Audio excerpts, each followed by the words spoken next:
it's on a timer to go off in 10 minutes. It's on homework mode right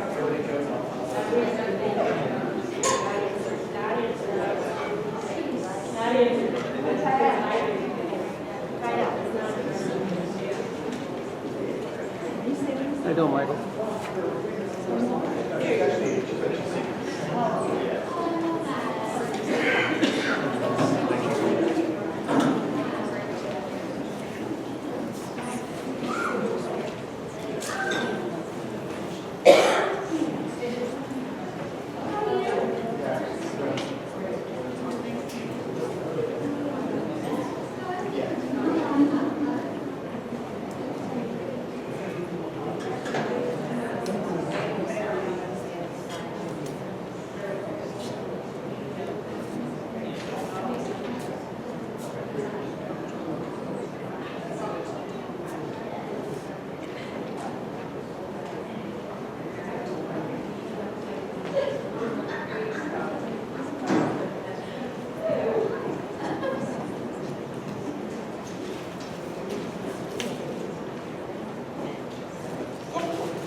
Okay, good evening. Thank you all for coming out tonight for our presentation. It's going to be about ADHD, and Dr. Sandra Collis is going to present for us tonight. I'm Grace Johnson, Director of Special Services for Denville Township Schools, and I just wanted to briefly thank our Special Ed Parent Advisory Committee. We work together to plan a lot of these types of events, and we discussed different topics that we'd like to bring forward to parents throughout the year, and this was a topic that we felt would be beneficial to many, and there's a pretty good turnout tonight, so that's great. Thank you all for coming. I'm going to turn it over to Dr. Collis. Thank you. Thank you. Good evening. I did present this last year. Did I have anyone here? I had a small group that we were in the library last year. Great. So there's some new information, but some of it is repeated. I'm glad you could come out. It's a great topic. It's a great topic for anyone who's interested in executive functioning, whether they have a label of ADHD or if they're just seeing some issues at home with executive functioning and are looking for some strategies in the classroom or in your home.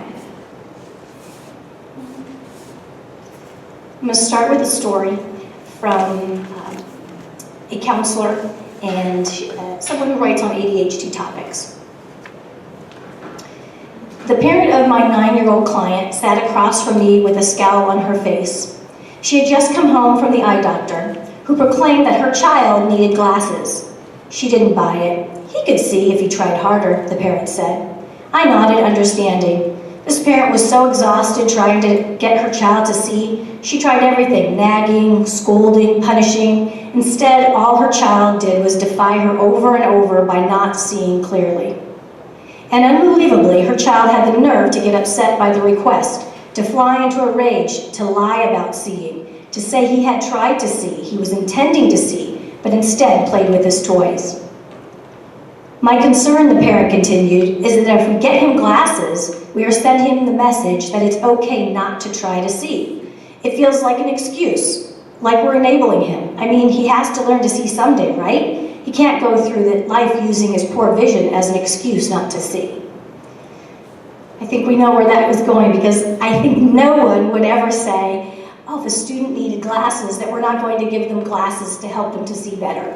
Or if a student needed a hearing aid or a wheelchair or some other device that would actually get them to where they needed to be successful, that we would deny that. But it's pretty common in the world because it's an unseen issue, whether it would be a learning disability, a reading disability, or ADHD. We think that someone could just try really, really hard, and if you try hard enough, it's just going to go away. But this is a biological issue, and so it's just as vision and hearing and physical features, it isn't something that's just going to go away if you try harder. So we really have to look at what are some devices and some strategies that we can use to help overcome some of this. I like this story because it is thought-provoking. If we were to change the words, we all saw me try this 100 times before.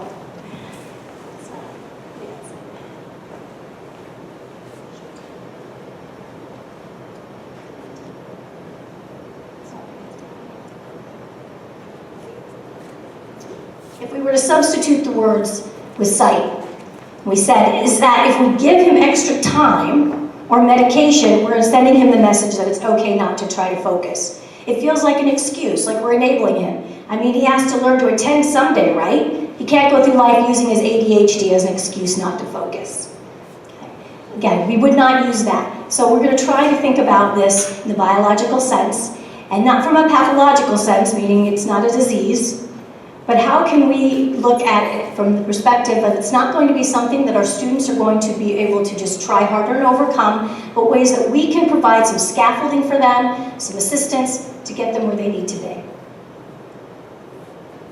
So what is ADHD? This is a definition from the Mayo Clinic, so it's a medical definition. Right? A chronic condition that affects millions of children and often continues into adulthood. ADHD includes a combination of persistent problems, attention, hyperactivity, impulsive behavior. So attention, deficit, hyperactivity, disorder. Okay, so we're looking at the way that definition's been around for it's been well in the business for 40 years, but it's been researched for over 50. And at that point, we really looked at it as a deficit, meaning people could not pay attention, and the person who had this wasn't able to pay attention. It's actually an abundance of attention. So much stimuli coming in, it's very hard to sift through the different stimuli to decide which one to pay attention to. It's also not really a disorder because it's not a pathological piece, it's not a disease. It really is a trait, something that is inherited and something that is in your body like other traits that you carry. But that is the term that we use now. Students struggle with all sorts of issues. I gave you a list, which I'll talk about in a little bit, but I give you a whole list of things that we can see and that we can't see, including things like self-esteem and issues in relationships and things at school, things that we might not be able to see right away. There are treatments. There's a lot of strategies that we can use. There's 23 different types of medications that are in circulation right now, but there is no cure. There's really just things that we can deal with the trait at this point, and they do have significant impact. The earlier the diagnosis, the earlier that we can put in strategies. We know that the brain is fluid and that we actually can change our brains and that we can develop new pathways. So the earlier that we put into place these strategies, the less likely these symptoms will impair their life. Now in the educational setting, in the psychiatry and psychologist settings, they're starting to use a different term. It's called VAST. It stands for Variable Attention Stimulus Trait. It's still the same thing as ADHD, but they're using this term because they feel it's more accurately describing what the issue is, that it is a trait, and it's variable attention. It's not that the person who has it can't ever pay attention. Certainly you know your students and your children, if you put them on a video game, they can pay attention. If there's something they're excited about playing Legos, they can pay attention. It's not that they can't pay attention, it's just different stimuli will draw their attention more than others. Can they break away from attention? Do they have to be refocused to attention? So that's a different description. But it also takes the emphasis away from, again, the pathology, make it not sound like a disease or a disorder, but that it is a trait, a biological trait. It is doubtful, and Dr. Hallowell acknowledges this. He runs the Hallowell Centers in Seattle, San Francisco. We have one here in New York and in Boston, and he's quite a guru, has a lot of research on this, but he is aware that it's unlikely that the medical field will ever change the name. It took us 40 years to get it recognized as a biological issue, so unlikely it would change. But in an educational setting, we can start talking to our students about, this is a trait. You have a trait, you were born with a trait, and this is the way it is, and we have ways that we can deal with this trait. A few facts about ADHD. Roughly 1 in 10 kids are diagnosed in the United States. It's about 1 in 45 worldwide. In the last 20 years, it's been an increase of about 67% of diagnoses. The National Survey does not believe that's because there are more kids with ADHD. It's just that we have a higher diagnosis in girls and in students of color. We have better access to clinicians. We know more about it with research. There's less stigma. Parents are more willing to take their students and their children to the doctor to ask if they're having issues. So we do believe that in the United States it's 1 in 10. The one out of 45 around the world really indicates the differences in medical availability as well as the stigmas in different countries. It is biologically based. It's not caused from bad parenting. It's not caused from too much sugar. It's not caused from too much screen time. There is an environmental component to it. It can impact the symptoms and the way that students experience the symptoms with a lot of screen time. They have difficulty breaking away from things that draw their attention. So just like any other child, if you put them and let them have media for 7 hours straight, they're going to have the same detriment as another student would too. So of course that the environment is important. A good healthy diet is important. Consistent parenting is important, but those things do not cause ADHD. It's not about a behavior. We see the behaviors, but again, it's not this behavior equals this diagnosis. It occurs more often in males than in females, and in males you see more of the hyperactivity, and the girls you see more of the inattentiveness. However, it goes both ways. The girls can be hyperactive and boys can be the quiet, inattentive type as well. But it just, statistically, it is more common in boys than girls. It is not linked to the IQ. If you take any cognitive assessment, you would do so if you were going through an evaluation. If you went to the Child Development Center and you had concerns about ADHD and you were asking them to do an evaluation, they would do a cognitive assessment, and the IQ is not impacted by the attention. Okay? The neurons in the part of the brain that collects information and processes information, the connections and in your long-term storage is the same. So that is not affected. It is genetic. 1 in 4 those diagnosed with it have it with a parent, and 3 out of the 4 can find another relative. There's been a lot of research in this last decade mapping the genes that might be connected to this. I'm going to show you a video later. We've learned a tremendous amount about how it actually is processed in the brain and how dopamine affects the brain in ADHD and with anyone, but how we can actually use that information in the future that possibly we will be able to figure out how do we rewire, what kind of strategy do we put in place that students would be able to process it. And there's a whole wide range of characteristics. As in any issue, there is not one way to describe ADHD. There are so many different symptoms that can come out, and it depends on the child's personality, person's personality, it depends on their mood, it depends on their environment that they're in. They could be, have anxiety, they could be comorbid with learning disabilities, they could be, have some physical issues. It can express itself in many ways. So let's look at what the brain is actually doing.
Attention Deficit Hyperactivity Disorder, or ADHD as it's commonly known, affects about 1 in 45 young people around the world. It can have a major impact on life at home, in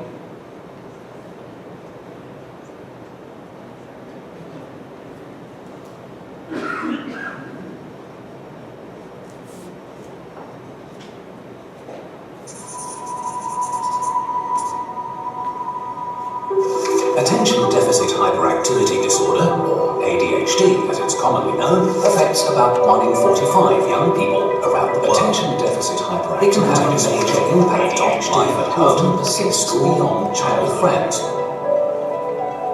In fact, symptoms of inattention, impulsivity, and hyperactivity adults can reduce a person's ability to control their actions and concentrate without getting distracted. Without appropriate diagnosis, some people express skepticism about disorders' persistent problems, but brain imaging has shown that symptoms of ADHD are associated with a series of abnormalities in the development and functions of parts of the brain.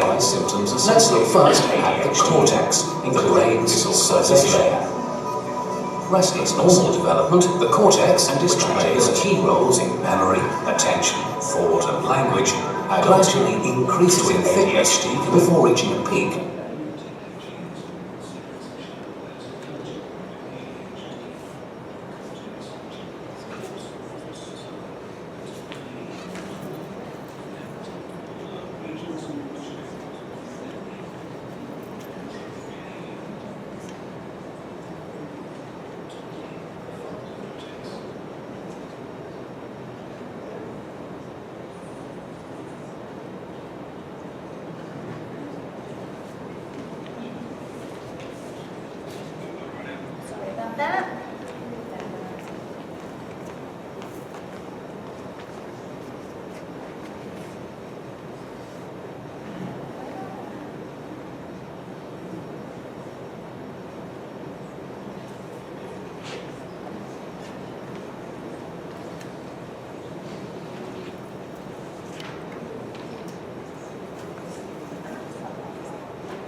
Attention Deficit Hyperactivity Disorder, or ADHD as it's commonly known, affects about 1 in 45 young people around the world.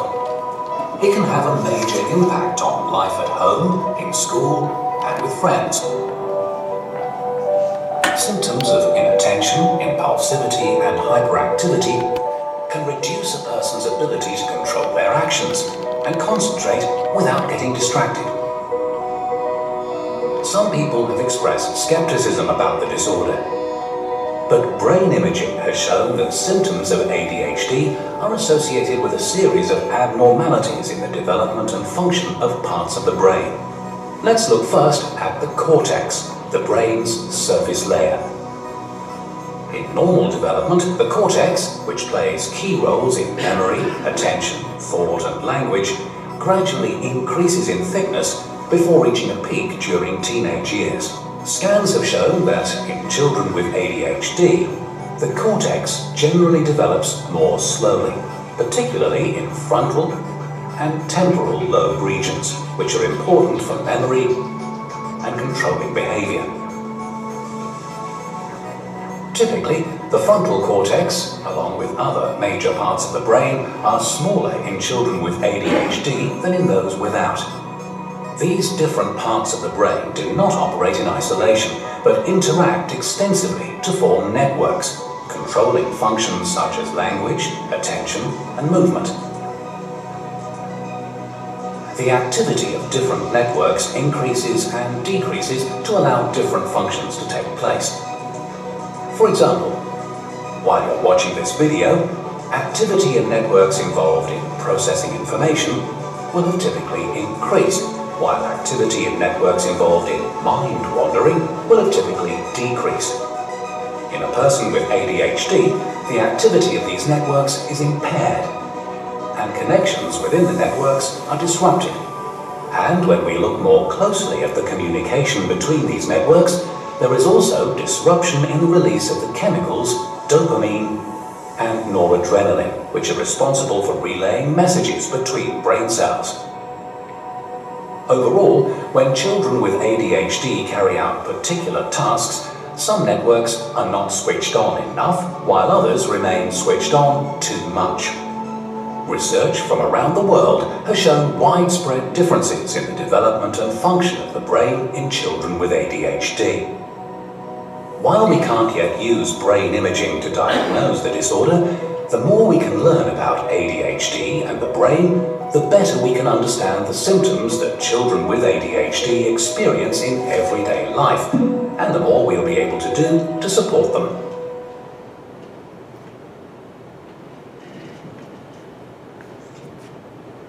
So that comes out of the work from Center for ADHD out of London. They've been doing a considerable amount of research. Here are the papers.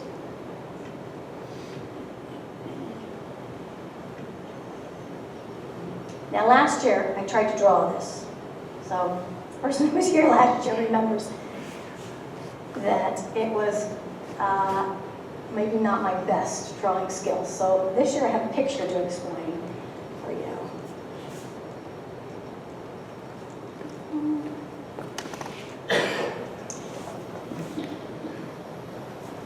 So if you can see from here, what was in that video that you just saw, there is gap here. There's 100 billion neurons, these brain cells, that send messages between each other. They are not connected. There is a space that's between them. So chemicals, dopamine and noradrenaline, have to move from the synapse to the postsynaptic nerve. They have to move from one thing to the next to get the message across. And this is where the disconnect happens with kids with ADHD. There's a problem with the ability of the regulation between the chemicals going from one place to another. Right? So here's a closer view of that nerve. So here's the edge of the nerve. These little holes here, they look like the little, an opening that shoots out polyps of dopamine, come out of one nerve, and they have to enter where this purple one is, this dopamine receptor. So it has to leave this one and go into the next one. Then there's all these free-flowing dopamine in here. In a regular, typical non-ADHD brain, these start to be cleared up and they go back down the entrance here, right? So they get cleaned up here. One thing that has worked is if a student or child is taking a medication, let's say one that's a stimulant, like a Ritalin or Concerta, something like that, it actually blocks these holes so the dopamine can't get back down. So that gives it a chance to get more dopamine in the receptors. Okay, so that's one thing. Now, if you were to give Ritalin to a person, a non-ADHD brain, they also would have more dopamine going in. It also helps them focus more. It's just that on an everyday level, they don't need that to help them focus. A student that has ADHD, finding ways, whether it's through exercise, increasing dopamine, or some people take medication or using strategies, that's one way to increase that. Medication helps about 8 out of 10, but there's still about 2 out of 10 that this does not. So that the medication does not actually block enough that the dopamine makes a difference, enough difference to justify them taking the medication. So it really does depend on the individual. There are about 23 different medications out there. Some are stimulants, some are actually, so that the stimulants affect the dopamine. The other medications affect the noradrenalines. So it's 2 different chemicals, and one counteracts with one and the other. So in all cases, strategies need to be involved. So if you choose as a family to take medication, this is how biologically it works. But strategies also need to be in place because there is no one that is 100% that the symptoms go away. So we have to find ways to help students get really organized and to have their executive functioning systems working to be successful. Now, I think we can all identify that everyone experiences some of these characteristics sometimes, but really the person who has ADHD experiences them more often and with greater impact. It can be crippling, difficult for them to get any tasks to completion. I, at my house, have a rule of 80%. I'm a parent of an ADHD child. I have many family members who have ADHD as adults. I do not have an ADHD brain, so I've learned a lot through this process. That's really what my interest has been. Because of my family members, I've become incredibly interested in the research. My background as a teacher was in biology, so I had degrees in biology before becoming a teacher, so this was very interesting to me. I like to know how it works and what's actually going on in the brain. But then as a teacher, how do I come up with strategies to help the students in the classroom, how to help my child at home, how to help us function as a family, because it can be quite difficult if you are living with someone with ADHD. But remember, it is beyond their voluntary control. There is nobody, there is no child that wants to feel what they're feeling. They don't want to feel like they're one step behind their peers, that they don't know and don't have their homework ready, or that they're going to upset their teacher or their parent because they didn't get there on time. They don't want those feelings. They're not defying you because they want you to be upset with them. They're not trying to get attention. So to help them to have the crutches that they need to be able to get through these, I'm willing to look for. I knew about when my daughter was about 5, I knew. I had a really good sense that there was probably something. At the time, I thought it might be dyslexia, because so many of these issues can be comorbid and that they mask each other. It's very common that children with dyslexia also have ADHD, as well as other reading disabilities. But I started asking her at a young age, what does it feel like? What is it like to you? I'm trying to understand how is her brain working and how does it make her feel? And she's given me analogies over time. She's given me 3. She gave me 1 in elementary school at about 2nd grade, 1 in middle, and now as she's in high school, 1 in high school. So the first one she gave me was this one here. She explained it to me that, she says, Mom, it's like when we put the radio on and you hit the button that scans to different radio stations, and as soon as it goes to the next radio station, I think I know what that song is, and then it skips to the next song. And I think I know what that one is, and it skips to the next song. So I never feel like I actually get to know the song or hear the song. And I saw that play out on the playground and in social settings, that she always was like 1 step behind, the last one out of the lunchroom, because everybody's going and now I'm the last one. Oh, I'm supposed to be going somewhere. She always felt that in elementary, that I'm just 1 step behind what everybody else is doing, so I feel a little bit out of the loop. And that's how she described it, which I thought was pretty amazing for a 7-year-old. The next, and I asked her again in middle school. She says, well, you know what, it's kind of like now.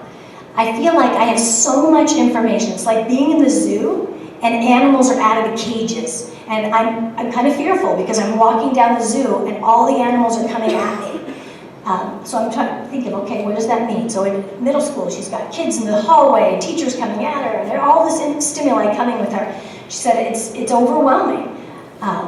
At that point, we had decided to take medication. I said, well, what is it like with the medication? She says, it feels like the animals are still there, but they're in cages. And I can decide, who do I approach, what do I approach, and how do I handle the situation? In high school, now we're dealing with a lot of media. She says, you know what it's like now? It's like when you're on a text chain, and there's 10 people on the chain, and everybody's sending the messages one after another. I can't keep up. They constantly message, and I can't keep up with which is the most current message, and what are they trying to ask me, and what am I supposed to do? And I said, well, how does that impact you? And she says, it does with my friends. She says, I ask my friends, sometimes repeat things, and they said, well, I messaged you, or I told you. She says, I always feel badly that I missed a message, and that someone was expecting something of me that I wasn't able to do because I just couldn't follow all of them. So, well, how do you handle it? She says, well, now I feel like I have a good set of friends, and I can tell my friends, listen, I have difficulty following the messages, so I'm sorry, it's not anything about you. I don't mean to miss your message. I'm not trying to hurt your feelings. I'm just going to ask you if I did miss the messages, I might just ask you again. And I said, well, how does that work? She said, it works. She's being honest. They understand it. They get me. She said, I don't feel embarrassed anymore. I don't have to say, I have this, and I mask it by trying to make things up. She's like, just told them, this is what it is, that's a trait. And I think that's a really good approach that I would suggest as parents, is if you think that your children have this or you've been diagnosed, just tell them what it is. Because if you say, listen, this is an issue, this issue would as you were getting glasses. You're having difficulty with this. We're going to get some strategies to help you. It doesn't make you unable to do anything. You can still do sports and be successful in everything in life. This is what it is, and this is where you struggle, just be aware of it. Because their awareness is going to be the difference. You're going to be gone. Right now, I feel sometimes I'm a helicopter parent with her because I'm like, oh, she had everything she needs. Does she have everything? But she's going to be gone in a couple of years. And she's going to have to do this on her own. So the more we can make them independent, the better off it is for them. So understanding their own condition is the first piece. I did give you a handout, and you can look at that on your own, but I love this picture because it's so true. It's so much of what people see. And you hear jokes all the time, right? I know I've said it too. I'm like, oh, so ADD when I forget something. Because what we see, inattention, hyperactivity, forgetfulness, right, impulsivity, but that's such a small, small part. If you look at what everything else underneath, I'd be more worried about those things. Anxiety, depression, feeling isolated, difficulty learning, disorganized. Those are going to have a greater impact on their life than the fact that they're hyper. And there's ways to deal with hyperactivity or being impulsive. We can kind of give some strategies and some skills, some consistency for that. But I would really look at those underlying things, the things that we don't see, and the things how our words can impact, how our actions impact adults and children with ADHD. So here's some characteristics. I'm sure you can identify with these. Trouble staying tuned, okay? So drifting back and forth. So just difficulty when stimuli is coming in, having a hard time focusing on one stimuli because you've got 5 or 6. Even if they do take medication or they have strategies in place, this is always going to be an ongoing thing. How do I focus on one thing? If you don't have an ADHD brain, it's easier to focus on one thing. Are we distracted? Yes. But if you can imagine, hey, just an example of the video, 2 videos going at once, trying to listen to just one thing. Being at a party where you have 5 conversations behind you and you're trying so hard to focus on the one in front of you, and all you can hear is 3 people back or what they're talking about. You're trying to tune that out. That will always be something that you'll have to work on. It's hard to block those out. Trouble organizing. And this is one that we definitely have strategies for, and they have to get used to learning and using those strategies because it's probably the biggest impact on their life. Right? They have to be able to function in a job, in a traditional school setting, in relationships. They're going to have to be organized. Their stuff, right? Their rooms are probably a mess. Their desks can be a mess.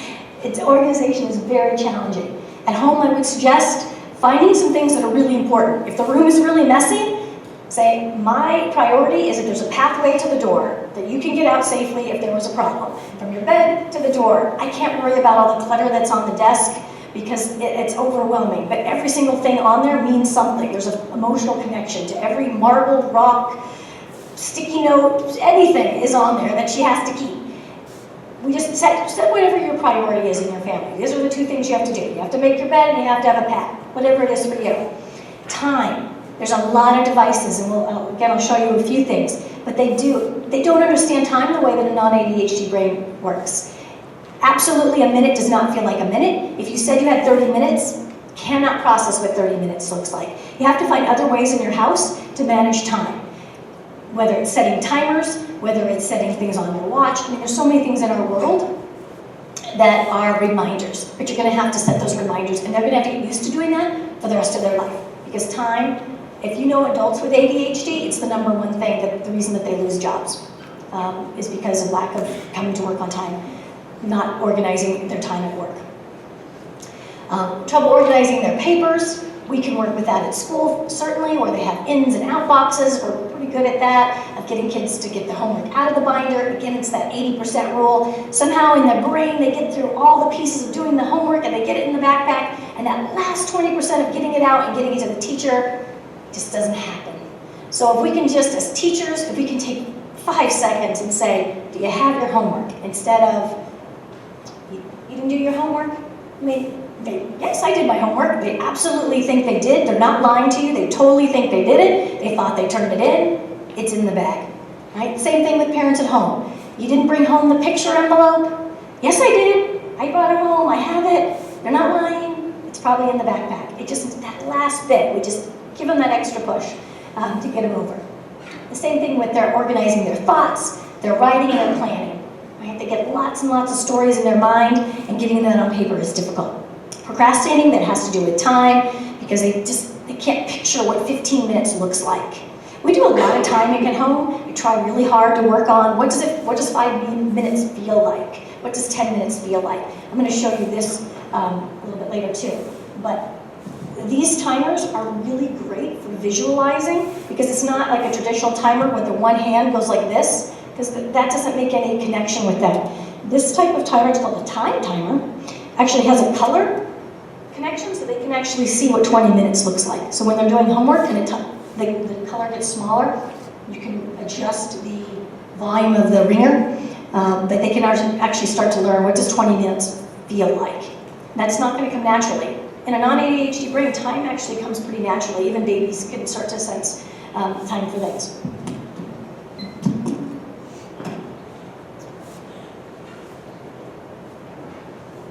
Movement, of course, that's again with the impulsiveness, just the impact of movement, teaching them where can they have movement, where can they have movement, what kind of movement is allowed in that situation, giving frequent breaks, giving fidgets, which I'll talk again in a minute about fidget or not fidget, regulating your sleep, turning off your brain distractions. There are a lot of great apps now for that can help them to fall asleep at night. They should really start the process in about 90 minutes to start to turn off their brain, to find activities that start to slow their brain down.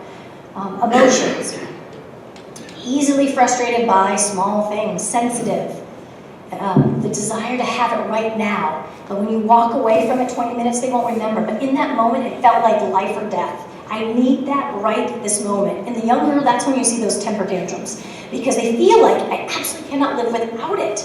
And so helping them to replace that with another item of their favor and having them move away from the situation. In 20 minutes, they won't remember it like they did that impulse, that desire to have it right in that moment will fade. There's a lot of worry, the what ifs. What if this happens? And that's, again, talking it through. And whether you talk it through as a family, talk it with a teacher, talk it with friends, talk it with a counselor, you really do need to talk to those what ifs, because they tend to be bigger than something small. They tend to be the big world what ifs. What if what if there is a fire? What if I lose my backpack? Or crazy things like, what if a dog runs away with my backpack down the street and they don't have my homework? Like things that are unreasonable anxiety. If you start to see those, or you're experiencing that, that's definitely, you want to start talking about that. Because we can deal with anxiety, but that is very common. And that those feelings take up the room that they need for thought. Has anyone heard of RSD, rejection sensitivity dysphoria? RSD is this extreme, unreasonable reaction to rejection. So if they lose something, like if they lose a race, or they get a B on a test, and they were expecting to get an A, or a teacher says, wow, that you could have remembered to put in your punctuation on that essay, those are taken as just, you hate me, I'm no good, I'm a terrible person, just pure rejection. And it's not uncommon that they take this. It's unreasonable, and that's why it's called dysphoria. In turn, there is also an extreme of euphoria.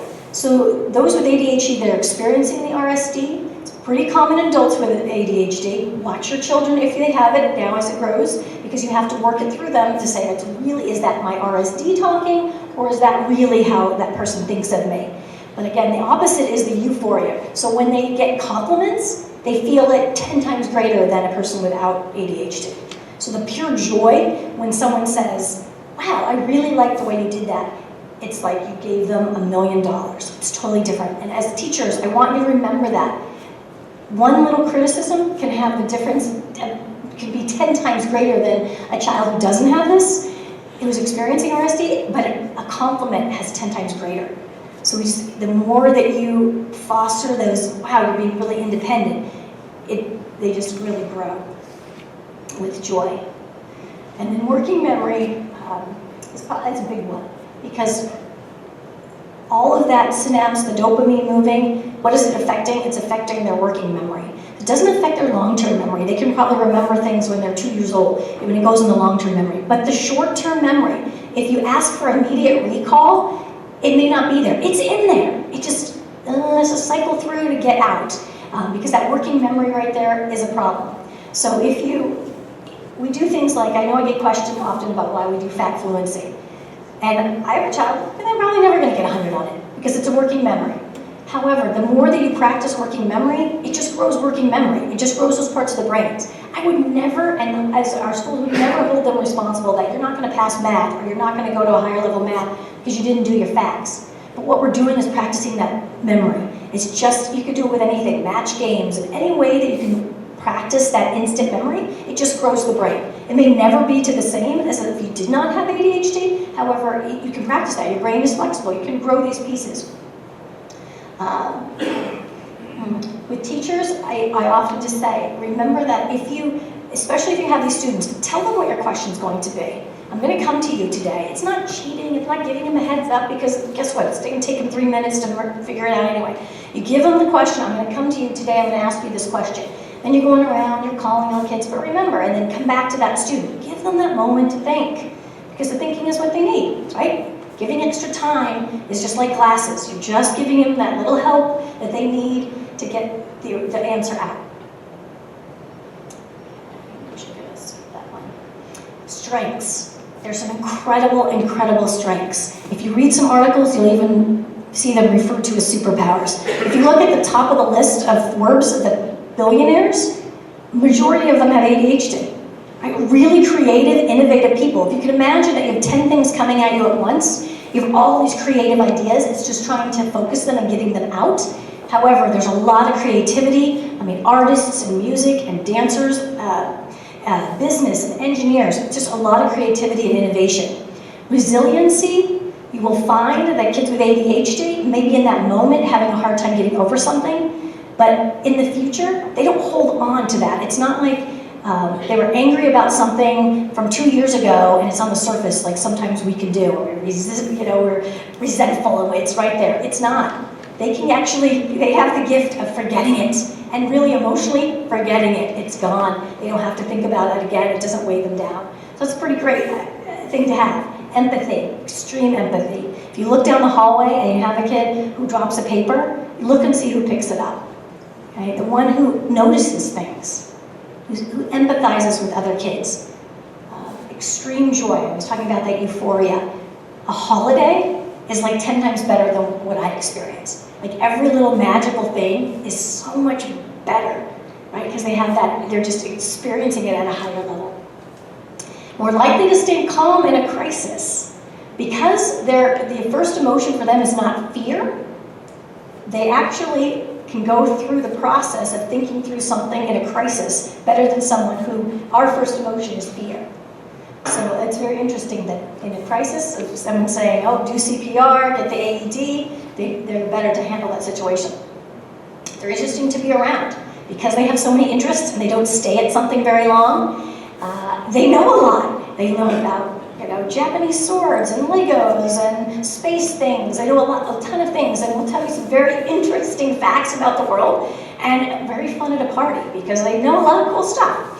They're also more likely to notice the details. If you look at some of the famous photographers who are really good at capturing like a flower and the very minute things, if you look up their bios, they often say that they have ADHD because they notice the little tiny details. So I look at this list and I say, what a cool kid. Right? What a neat kid you have that has these incredible powers. And those other things are struggles, but let's not forget these things that are amazing they have the power to do. Okay, for some strategies. First thing I'm going to tell you is get a good evaluation. If you're concerned about it, we don't diagnose as a district. However, I can tell you that our teachers are probably pretty good at noticing symptoms because the symptoms are long. You can see the list in front of you.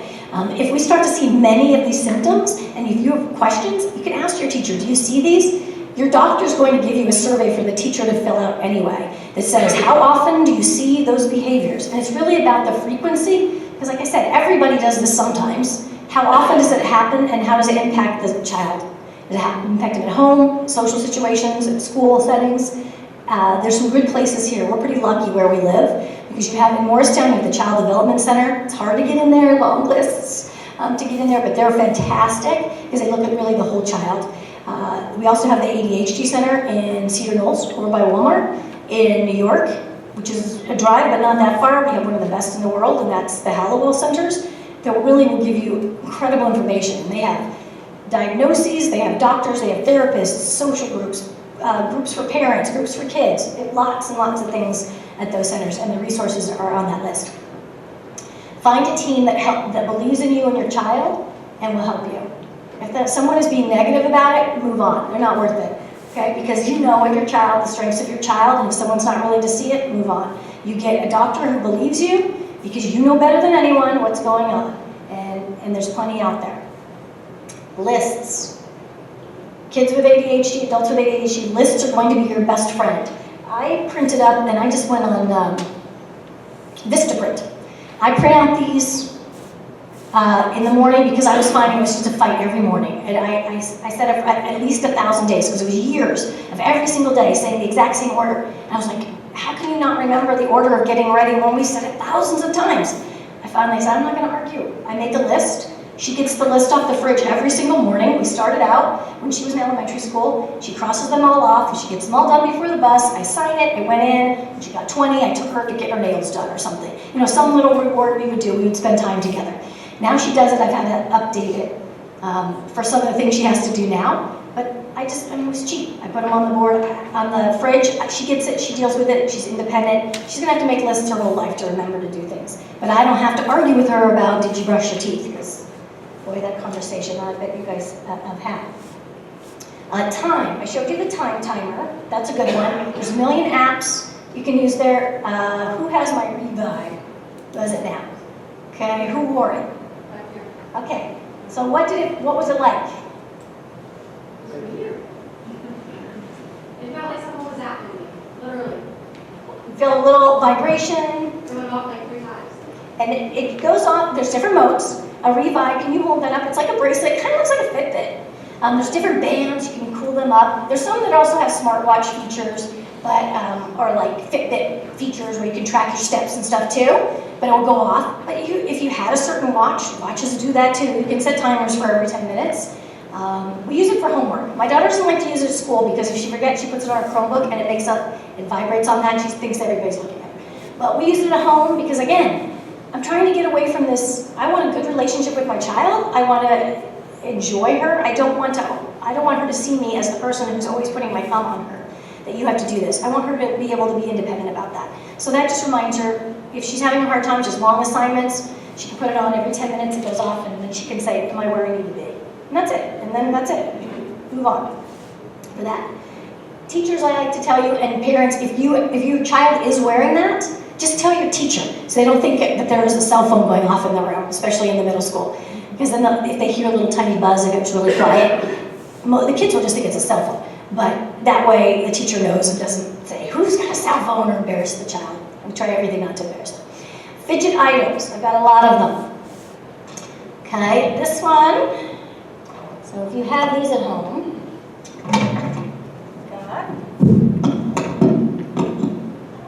so the different kinds of silly putties and thinking putties are good. You want something, when you say fidget to not to fidget, you want something that's not a toy. As teachers, we can teach them that, just like a pencil, fidgets they're learning tools. It's either a toy or it's a learning tool and we're using it as a learning tool. Can these be toys? Yes, they can be toys, but not in the classroom because they're learning tools. I also suggest to teachers, put some fidgets out. It doesn't need to be just for kids that have focus issues. Anybody can use them. You make it up there. Kids who don't need them, guess what? The novelty wears off in 2 days.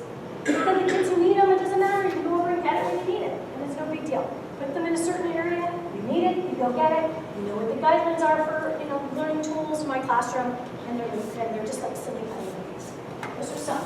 I don't really particularly like the fidget spinners only because they tend to draw a little bit too much attention, which what you want when you pick a fidget is something that they can do without looking at it, right? So I have a lot of,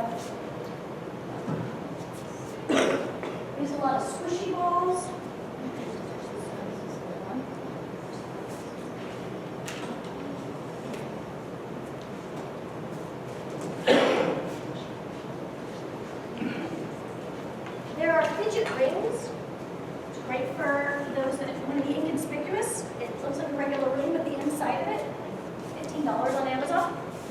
do this with the brain. And then there's no noise at all. And there's no one picture doing anything but doing this stuff. It's just trying to avoid some of the tapping, because that tapping can be distracting to others as well. So we try to teach them ways to do that. It doesn't matter. If we didn't give them something, they're going to tap anyway. Right? They're going to tap, they're going to move their foot, they're going to swing, they're going to do something. Because their body needs to move to get that dopamine going. Even just smooth rocks. Okay, this is great. And they're trying to learn, listen, or the brain is rubbing. It's really not a distraction. My daughter likes this one because she says it's really hard to use. So when she needs a break, so she's studying really hard, she likes to use this one. She's going to use it. I do it like 10 times and then I'm ready to go again. So that's one when you need to get some energy out.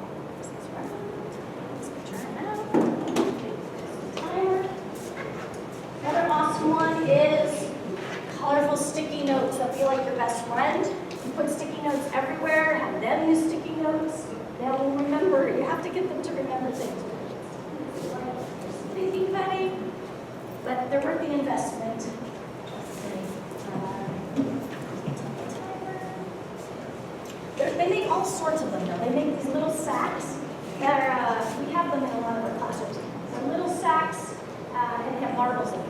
These are just moving marbles up and down, and those work really well.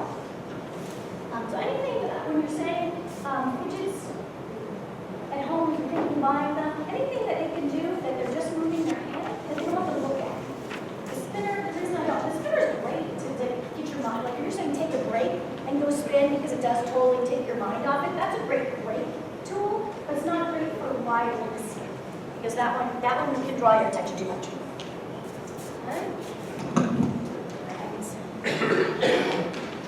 Pictures for the young ones, if you expect them in the morning to do,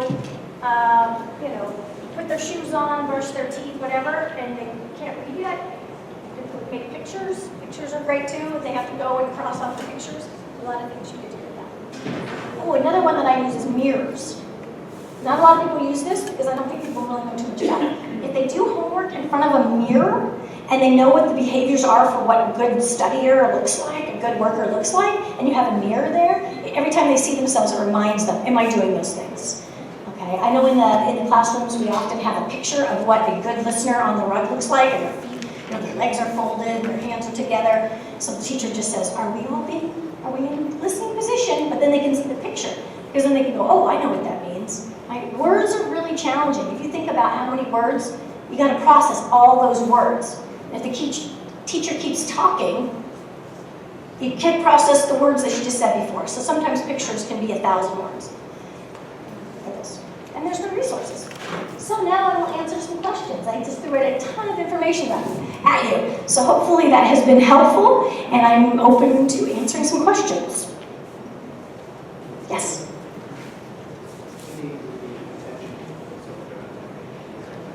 Yes.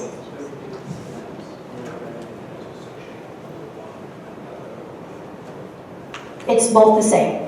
In fact, they're pretty interchangeable. It's very difficult to see anybody who's, even if they're inattentive, they still have impulse issues. I mean, it's almost really the same thing. But you'll see if their symptoms are more like they're silent, and then that's really the ones that we tend to miss. If they're quietly, and you don't know that they're not actually attending. They look like they're attending, they're staring at you. Yeah.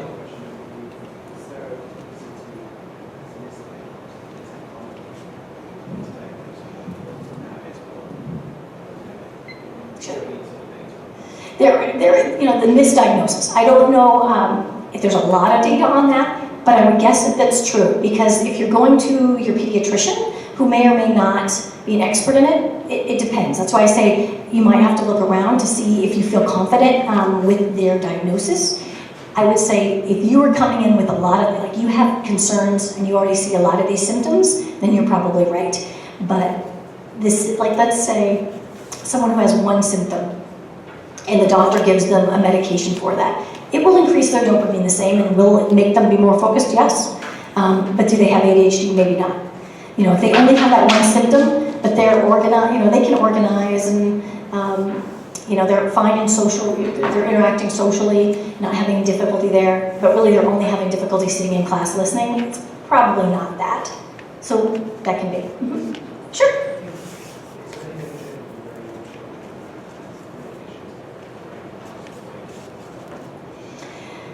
and the brain develops up until 25. So, you know, you have to weigh out, you know, because some of the side effects aren't so much the brain development issue as much as weight, which then could have, you know, issues with brain development. So you have to, there are side effects of stomach issues, sleeplessness. So you have to look at those if your child has those side effects.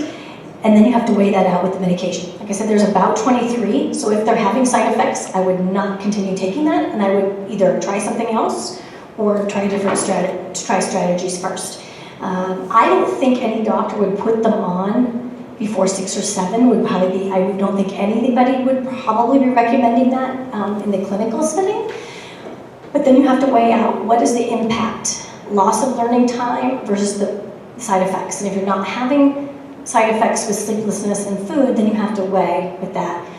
We've only been researching this for about 40 years. We don't know when these guys are 80 what that will do. I mean, there isn't anything longer, there's no studies longer than that. Well, there are certain things that they say, but it certainly isn't, I mean, just like any healthy thing, you shouldn't have a lot of sugar or things like that. They do say that, you know, food dyes, more than sugar. The food dyes can have an impact on the levels of dopamine. And so then again, the symptoms are more severe. It won't give them ADHD or, you know, make it worse, except that the symptoms are more difficult. Sugar, not so much.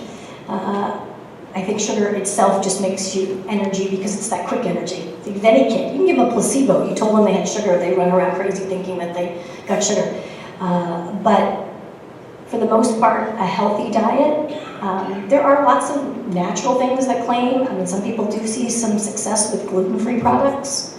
But like, ADHD is so hard because it's comorbid with so many other things. You could have gluten issues and this, and so that it's willing to try. I mean, if anything, it works. Diet. If there are certain things in diet. The research shows that sugar is not, I mean, a healthy, regular amount of sugar. But if you eat a lot of sugar, of course, it would have an impact on your health. But dyes might be, colored artificial dyes, and gluten for some kids. Other questions? Hi, Steve. So my son is 20. Mm-hmm. He was diagnosed in 2nd grade with ADHD. Was put on medication, focal Mxr, 12-hour stimulant in and out. In 3rd grade, we tried every Band-Aid under the sun prior to the medication, and nothing worked. After we put him on med, the kid turned into a student. My question to you is, has this become a classified thing right now? Like, I tried like heck to get him classified as a younger child, and they said it had nothing to do with his learning ability. Yet, when I hear about the developmental function of his brains being different and the dopamine chemical level being different, I don't understand how it wouldn't be a classification with a processing. Sure. It is in processing, so it's called other health impaired. But you don't need to have an IEP to get the strategies, because the strategies will be the same, good strategies will be the same in the classroom or not. Some kids, if they have significant impact, could have an IEP. They could have a 504 plan, and then they might have nothing, and just discussing the strategies to use at home and at school. They don't have to have an IEP to get those strategies, especially here. If you tell us, you know, we're really aware of this issue, and we will work with you on that. But it is another health impaired diagnosis. It's not a cognitive impairment. So they're going to do just as well on the IQ tests and standardized tests as kids without ADHD. But that's my question. If he missed building blocks Mm-hmm. of education, kindergarten, 1st grade, 2nd grade, it wasn't until 3rd grade when he was so far behind the game already that he struggled and continued to struggle from that point forward, still trying to make up the difference of what other children had learned and gained at those years. And that's what was so confusing to me as a parent of a child who struggles and continues to struggle with ADHD.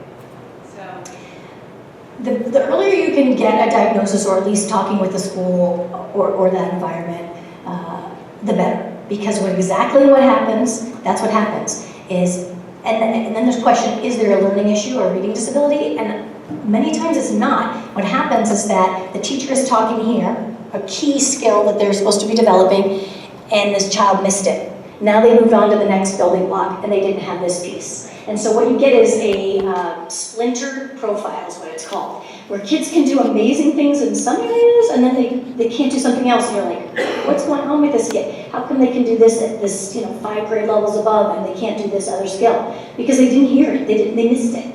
And so we try really hard to fill in those gaps for a short time, intensively. If we were to find a student was behind in reading because they had been missing those blocks, we will try to fill that in with intensive work in the hopes that they catch up and then can move on from there. But, we do have students with IEPs that are other health impaired.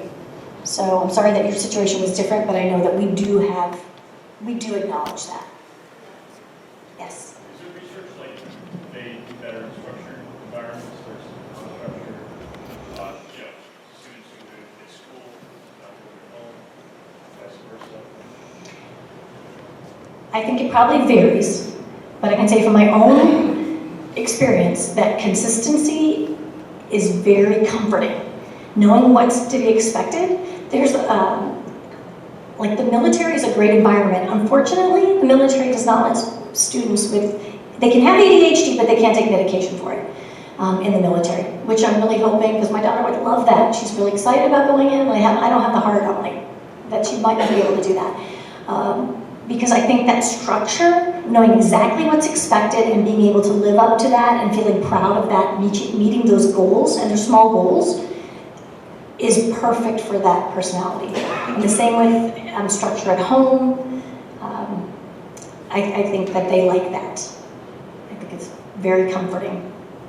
I also find that just telling your kid, now I'm thinking of comfort, once you tell your child, if you tell your child and you find out, okay, they have ADHD, and you tell them, it is really a relief, because they are constantly wondering, what's wrong with me? Why can't I do these things? And if you tell them, just like you would say, oh, well, you need glasses for this. Well, you have this. You're going to need some strategies. You're going to make lists, and you're going to have to check them off every day.